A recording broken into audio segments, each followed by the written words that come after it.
here with Years of Years, and it's this Day in Disney for July 17th, and we are starting off in 1955, and on this day, Disneyland opens and is dedicated at an international press preview. So this is a special event included and televised nationwide by three of Walt Disney's friends, Art Linkletter, Bob Cummings, and Ronald Reagan. So they acted as anchors, and ABC actually broadcasted this event live. And unfortunately, many guests were tripping over the camera cables that were there, and that caused a lot of trouble for broadcasting live, obviously. And so it was messing up timing, and things were done off cue and unexpectedly, and so they would turn to an anchor and they weren't ready because things just got out of sequence so quickly with all the mess ups there with the wiring and so many guests. Traffic was delayed, and famous people who were supposed to show every 2 hours consecutively all showed up at once. And then to boot, it was 101 degrees that day for some reason. It was just so hot, and Walt had to decide, because of a plumber strike, between having flushing toilets and water fountains. And of course he chose the toilets, but still there was a lot of thirsty people there. And at the same time, vendors were running out of food. Also, the asphalt was not quite dry, so all the women wearing high heels, which was probably most of them at the time, their high heels were getting stuck in the asphalt. There were way more people, over double what they expected. There was 28,000 people, and a lot of those people had purchased counterfeit tickets, and if they hadn't, they were jumping over the fence. So I think a lot, to me, just looking at that and looking at the numbers, I don't think they would have had all the problems they had if people had been, only the people had come that were invited. It would have definitely taken a lot of the pressure off. So this was referred by Walt Disney and his executives as Black Sunday. July 17th was.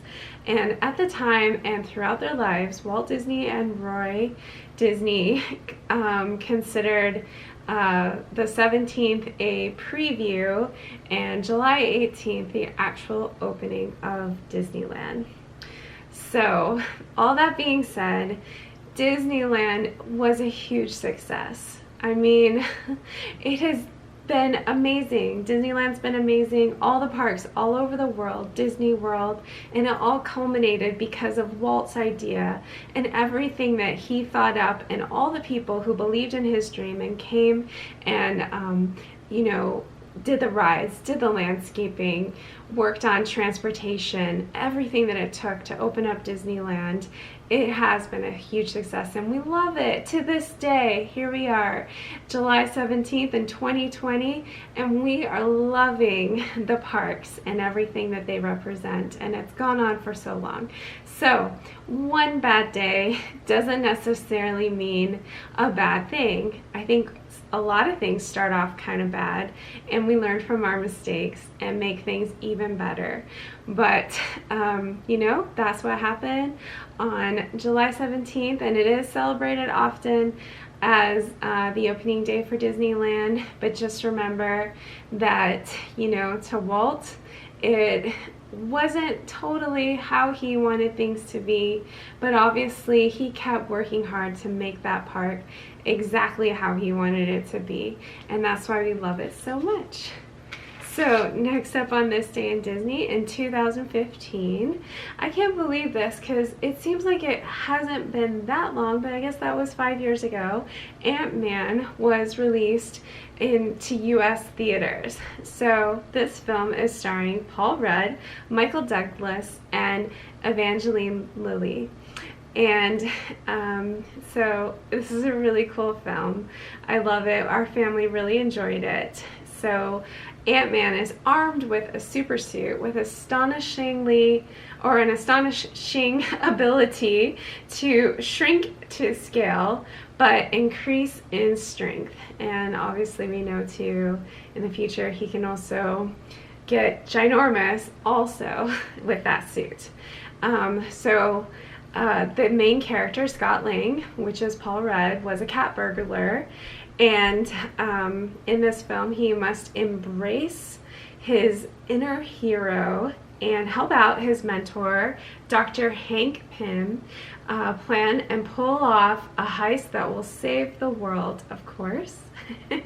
So this is directed by Peyton Reed, and the screenplay was written by Edgar Wright, Joe Cornish, Adam McKay, and Paul Rudd actually had a part in writing the screenplay, which I thought was pretty cool. I love when characters in films, or main characters in films, have a part in the screenplay. I don't know, I just think they take ownership and it makes it even better. And this is a funny film, and a lot of his stuff is very funny. Edgar Wright, one of the screenwriters, said that the thing I like about Ant-Man is that it's not like a secret power. There's no supernatural element, or it's not a genetic thing. There's no gamma rays. It's just like a suit and the gas. So in that sense, it really appealed to me in terms that we could do something high contrast, really visual, cross genre, sort of action and special effects bonanza, but funny as well. So I think this quote just goes to show how much they cared about this film, and a lot of time and effort was put in to producing this film. It took a while, in fact, years and years. A lot of people wanted Ant-Man to be a movie, and not everything, worked out, or the timing was off, and it just took a lot of time, and they put a lot of effort into it. Wright actually got to sit down with Stan Lee and do some of the character development for Ant-Man and the other characters, and I love that. I love how Stan Lee was so involved with these films, and they're his creation, and so you got to go to the source. And of course he is well missed, and I'm just so grateful that he appears in so many films and that we all got to know him so well. As I said, we love the movie. I got a real kick out of it. I think it's hilarious. I love the second movie too. I just love the characters, like Wright was saying, Edgar Wright, with just the dynamic. I think it's really relatable. There's no things that Ant-Man has except a suit. And so any of us could kind of metaphorically put on that suit too and be a superhero. So that's kind of cool part about the film. So it just, like I said, it really took a lot to get it produced.